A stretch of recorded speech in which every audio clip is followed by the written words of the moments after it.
Hello बच्चों, good evening. क्या हाल चाल? मस्त।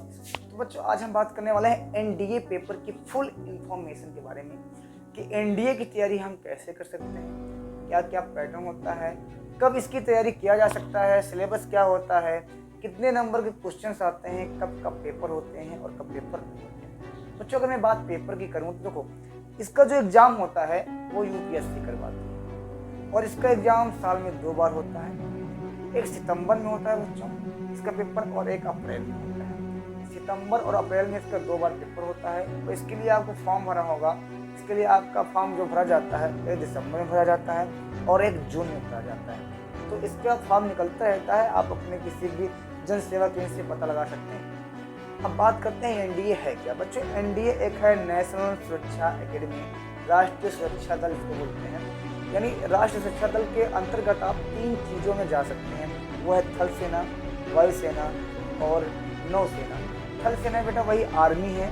आर्मी में जाने के लिए आपको आप इंटर पास होना चाहिए और इंटर किसी भी सब्जेक्ट से पास होना चाहिए, इसमें कोई रिक्वायरमेंट नहीं होती ऐसा सिलेबस को लेकर। लेकिन अगर नौसेना और वायुसेना में जाना है तो नौसेना और वायुसेना में जाने के लिए आपको इंटर पास होना चाहिए और साथ में 60% पास होना चाहिए 60% के साथ। और जो सबसे ज़्यादा रिक्वायरमेंट होती है बेटा, इसमें आपका जो इंटर में सब्जेक्ट होगा वो मैथ और फिजिक्स होना चाहिए। दूसरी चीज़, क्या इंटर पास करने के बाद ही एनडीए के पेपर दे सकते हैं? तो ऐसा नहीं है, आप इसका पेपर दे सकते हैं। मतलब इंट्रेंस, इसका एक एंट्रेंस एग्जाम होता है बच्चा, उसको आप दे सकते हो। आप 12th करते समय भी दे सकते हो, कोई दिक्कत नहीं है। तीसरी चीज़, आपकी क्या रिक्वायरमेंट, गवर्नमेंट क्या रिक्वायरमेंट रखी है इसके लिए, आप अविवाहित रहें, आपका जो एज हो वो 16.5 साल से लेकर 19 साल के अंदर हो और साथ साथ आपके मैथ बहुत ज़्यादा स्ट्रांग होने चाहिए। 12th में अगर नौसेना और वायुसेना में जाना है तो आपको फिजिक्स और मैथ लेना ही पड़ेगा, यानी सब्जेक्ट आपके फिजिक्स और मैथ हो, ये क्लियर हो। बेटा, एग्ज़ाम का पैटर्न इसमें होता है। एग्ज़ाम के पैटर्न में टोटल जो एग्ज़ाम होता है इसका वो 900 मार्क्स का होता है, मतलब 900 नंबर का होता है। 900 नंबर में आपके 270 क्वेश्चन होते हैं टोटल।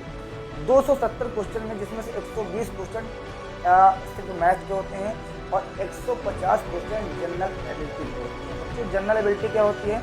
जनरल एबिलिटी का मतलब हो गया कि इसके अंतर्गत फिजिक्स भी आता है जनरल में, ना केमिस्ट्री आएगा, जीएस आएगा, जीके आएगा, रीजन आएगा, जिसके लिए आपको 600 मार्क्स दिए जाएंगे और 120 क्वेश्चन टोटल होंगे जो मैथ के होंगे, जिसके लिए आपको 300 नंबर दिए जाएंगे।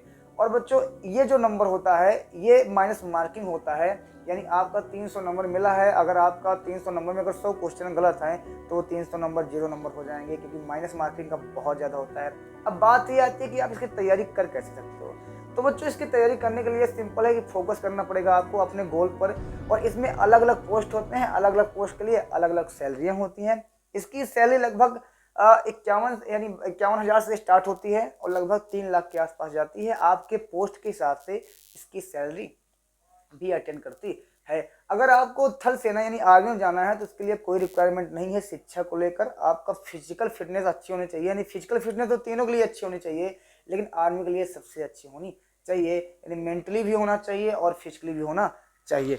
उसके साथ साथ बच्चों, आपको आपके घर में आपके लोग, आपके आसपास के जितने भी लोग हैं उनसे आपको बच के भी रहना चाहिए, क्योंकि आपको अगर अपने उद्देश्य को बता देते हो तो आपको डिमोटिवेट कर देंगे। तो ये सारी फुल इन्फॉर्मेशन थी बच्चों। इसमें बहुत ज़्यादा आपको वरीड नहीं होना है, थोड़ा सा फोकस करना है। और मैं बता दूं आपको, मैं अपनी सलाह दे रहा हूँ कि सबसे ज़्यादा इसमें जो आपको होना चाहिए वो मैथ स्ट्रांग होना चाहिए। और मैथ का सिलेबस बच्चा कुछ इस तरह से होता है, इसमें बीजगणित होता है, त्रिकोणमिति होता है, ज्यामिति होता है, संख्या पद्धति होता है, वेक्टर होता है और इसके साथ साथ हमारे इनवर्स के कुछ फंक्शन होते हैं, कैलकुलस होता है, जो कैलकुलस बहुत ज़्यादा नंबर में आता है बच्चों, समाकलन और अवकलन।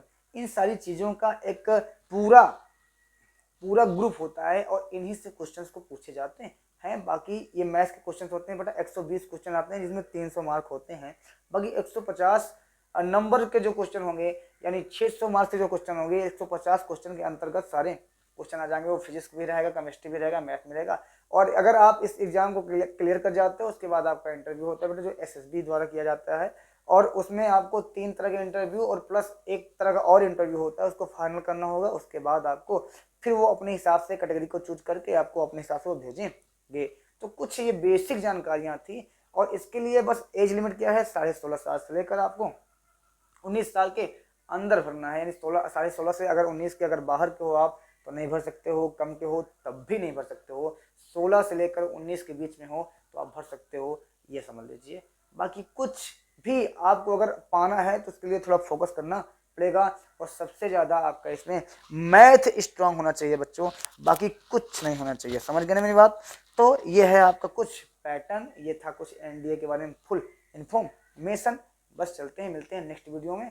तो ये आपके लिए टाटा बाय बाय।